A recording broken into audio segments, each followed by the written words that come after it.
नमस्कार दोस्तों, मैं विकास मल्होत्रा स्वागत करता हूं आपका लाल किताब एस्ट्रो सेंटर चैनल पर। दोस्तों, आज के वीडियो में राहु का एक उपाय लेकर आया हूं। खासकर वो उन सिचुएशंस में किया जाता है जहां राहु बहुत ख़राब रिज़ल्ट दे रहा है। या तो आपका विवाह नहीं हो रहा या विवाह होने के बाद आपको परेशानी हो रही है। डेली इनकम का कारक भी हम मानते हैं खाना नंबर 7 को, तो 7 में अगर राहु बैठ जाए और अगर आपकी डेली इनकम को अफेक्ट कर रहा है तब भी ये उपाय किया जाता है। आज की वीडियो में डिटेल में बात करूंगा किस सिचुएशन में ये उपाय करना है, कैसे उपाय करना है और इसका लाभ क्या होगा। और बहुत सारी भ्रांतियां फैली हुई हैं इस उपाय के बारे में। लोग समझते हैं कि ये उपाय को किसी भी सिचुएशन में किया जा सकता है, ऐसा नहीं है। ये बहुत स्पेसिफिक सिचुएशन में करने वाला उपाय है। वो सब बातें मैं डिटेल में आपसे इस वीडियो में करने जा रहा हूँ।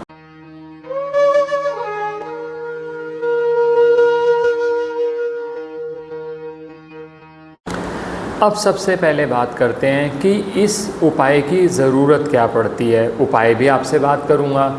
अगर सपोज़ आपका राहु बहुत ख़राब हो, कुंडली के अंदर अचानक लॉसेस दे रहा हो। आपको पता है कि राहु का काम ही यही है, कोई भी चीज़ अचानक करना। अचानक लॉसेस हो गए, अचानक आपने स्टॉक मार्केट में एक आपके दिमाग में आया कि यार ये स्टॉक पे टिप मिली है, इसको मैं आज ले लेता हूँ, और आपको 15 दिन बाद इतना बेनिफिट हो जाएगा, 10 दिन बाद इतना बेनिफिट हो जाएगा।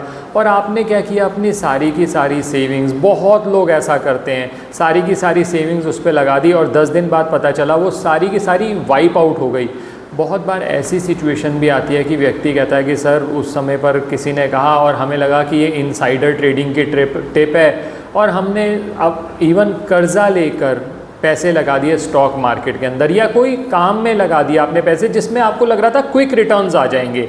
क्योंकि राहु जब आपका दिमाग ख़राब करता है ना, तो हमेशा आपको क्विक रिटर्न्स, बहुत जल्दी रिटर्न्स, और चाहे इसके लिए कुछ उल्टे सीधे काम भी करने पड़े, आपको इस चीज़ के लिए प्रोत्साहित करता है। तो अगर ऐसी कुछ सिचुएशन आपको देखने में आ रही है, और सबसे बड़ी बात, अगर राहु आपका खाना नंबर 7 में है। खाना नंबर 7 डेली इनकम का कारक भी माना जाता है, डेली इनकम का घर भी हम देखते हैं उसमें से।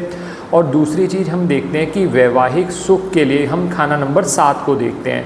तो राहु अगर खाना नंबर 7 में है और आपके डेली इनकम को अफेक्ट कर रहा है, उसमें स्टेबिलिटी नहीं आ रही या फिर आपके वैवाहिक सुखों में बाधा डाल रहा है, तो ऐसी स्थिति में ये उपाय को कराया जाता है। इसके अलावा एक सिचुएशन और है जहाँ पर हम इस उपाय को कराते हैं, जब भी राहु का शुक्र के साथ कॉम्बिनेशन हो। तो दोस्तों, पहले ये बात समझ लीजिए, ये स्पेसिफिक हाउसेस के लिए है ये उपाय। अब किसी ने कहा कि सर मैंने राहु 1 के लिए भी ये उपाय कर लिया, क्योंकि किसी ने मुझे बताया ही नहीं कि राहु 1 के लिए उपाय नहीं है। ये राहु 1 के लिए उपाय नहीं है। राहु और शुक्र का कॉम्बिनेशन बन रहा हो खाना नंबर 7 में, उस समय पर ये उपाय करना सजेस्ट किया जाता है। अब उपाय क्या है पहले वो समझ लीजिए। इसमें करना क्या होता है, एक स्टील का डब्बा ले लीजिए। ये स्टील का डब्बा है, नॉर्मल स्टील का डब्बा कहीं से भी मिल जाता है। ये स्टील का डब्बा ले लीजिए। इस स्टील के डब्बे के अंदर आपको गंगा जल भरना है या किसी पवित्र नदी का जल भरना है। अब लोग कहते हैं हमारे पास गंगा जल नहीं है, तो किसी पवित्र नदी का जल भर लें तो ज़्यादा अच्छा है। अब आप कहते हैं वो भी नहीं है, तो फिर उस केस के अंदर टैप वाटर भरा जा सकता है। लेकिन अगर गंगा जल मिल जाए, उसका भी लॉजिक क्या है, गंगा जल पवित्र माना जाता है, तो पवित्रता जब आएगी उसके अंदर, एक तो पानी है तो चंद्रमा हो गया, जो पवित्रता का एस्पेक्ट आ गया, उससे बृहस्पति भी आपका अच्छा हो जाता है। और दूसरी बात यह है कि अगर गंगा जल मिल जाए, बहुत देर तक आप स्टोर करते हैं, वो बासा नहीं होता। गंगा जल में ये क्वालिटी है, इसीलिए गंगा जल से ये उपाय किया जाए तो बहुत अच्छा है। ये गंगा जल बहुत आसानी से आजकल पोस्ट ऑफिस में भी मिल जाता है, तो आप वहाँ से भी ले सकते हैं। तो आप इसके अंदर गंगा जल भर लीजिए और इसमें डालेंगे आप 4 ग्राम का एक चांदी का स्क्वायर पीस। अब पहले ये समझ लीजिए, जो इसकी ये गोलाई है, ये जो स्टेनलेस स्टील का डब्बा है, स्टील का डब्बा जो होता है वो शनि से संबंधित माना जाता है। जो इसकी गोलाई है, ये गोलाई जो है ये बुध की है। तो बहुत बार ऐसा होता है कि राहु जब आपका ख़राब होता है, राहु क्या है, आपकी सोच, आपके विचार, और उस समय पर आपका दिमाग काम करता हो। मान लीजिए आपने कहा मैंने सर 15 लाख का कर्जा ले लिया, अब इसको लेके मैंने इन्वेस्टमेंट कर दी। आपका दिमाग जब काम करेगा ना, वो ये समझाएगा कि ये अगर मान लो हम फेल हो गए इसके अंदर तो नुकसान हो सकता है, तो आपको रोक लेगा। लेकिन आप कहते हैं सर मेरा बुध भी ख़राब है, तो जब ये उपाय किया जाता है तो बुध के रिज़ल्ट भी अच्छे होते हैं, क्योंकि खाना नंबर 7 जो है वो बुध का पक्का घर माना जाता है।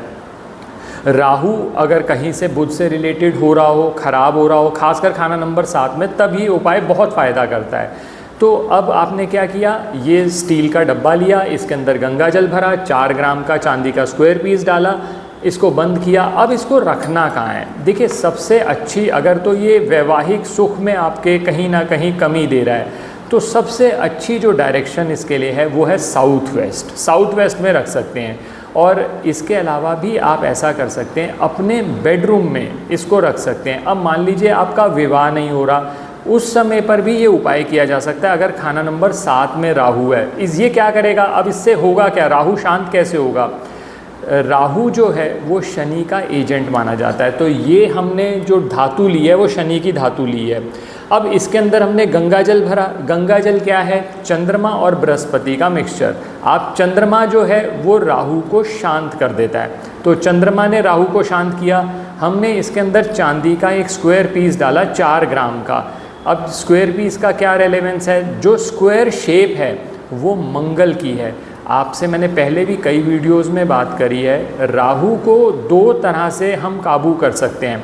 अगर राहु को शांत करना है, राहु बहुत शरारत कर रहा है, तो हम चंद्रमा की मदद लेते हैं। और राहु, अगर मान लीजिए हमें ये लगता है कि राहु को कंट्रोल करना है, हमें राहु के फ़ायदे भी चाहिए, तो वहाँ हम मंगल का प्रयोग करते हैं। सिचुएशन टू सिचुएशन डिपेंड करता है। यहाँ पर हमने चंद्रमा का तो प्रयोग कर ही लिया था। जो स्क्वायर शेप है चांदी के स्क्वायर पीस की, वो है मंगल की। मंगल की जो शेप होती है वो मंगल का इन्वॉल्वमेंट करेगी, तो मंगल और चंद्रमा दोनों राहु को कंट्रोल कर लेंगे। तो ये इस उपाय का लॉजिक है। ये साउथ वेस्ट में रख दिया, अब इसको छेड़ना नहीं है। आप इसको रखे और अगर थोड़ा सा ऊंचे स्थान पर रखते हैं साउथ वेस्ट में भी, तो ये और अच्छे रिजल्ट देता है। तो इस तरह से आप राहु की जो शरारतों को कंट्रोल कर सकते हो। ये उपाय तब भी किया जा सकता है जब राहु शुक्र से संबंधित हो रहा हो। जब भी राहु शुक्र से संबंधित होगा और ख़राब होगा, तो आप ये देखिएगा स्किन रिलेटेड इश्यूज़ भी बहुत बार देखे गए हैं। और दूसरा, मेल्स में स्पर्म काउंट की प्रॉब्लम होना, ये भी बहुत कॉमन देखा गया है राहु और शुक्र के इन्वॉल्वमेंट पे।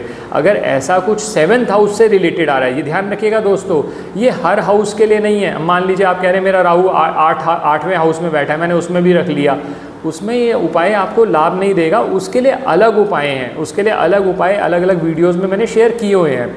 तो राहु 7 में जब खराब हो रहा हो, राहु 7 में आपकी डेली इनकम को अफेक्ट कर रहा हो, नौकरी नहीं लग रही, नौकरी की परेशानियां आ रही हैं, जब राहु खाना नंबर 7 में है, या राहु और शुक्र का संबंध बन रहा है, राहु बहुत ख़राब है, बुध भी ख़राब हो रहा है, तो इस उपाय से आपको बहुत अच्छा रिलीफ मिलता है। आशा करता हूँ दोस्तों वीडियो पसंद आया होगा। अगर पसंद आया तो लाइक करें, बाकी लोगों के साथ भी शेयर करें। चैनल पे नए हैं, अब तक सब्सक्राइब नहीं किया तो प्लीज़ सब्सक्राइब कर दें। बेल बटन को पुश करना ना भूलें, ताकि समय पर वीडियोस की नोटिफिकेशन आपको आती रहे। किसी भी तरह के ज्योतिषीय परामर्श के लिए हमारी वेबसाइट्स पर विजिट करके अपॉइंटमेंट बुक कर सकते हैं, जिनका लिंक डिस्क्रिप्शन में दिया हुआ है। धन्यवाद दोस्तों।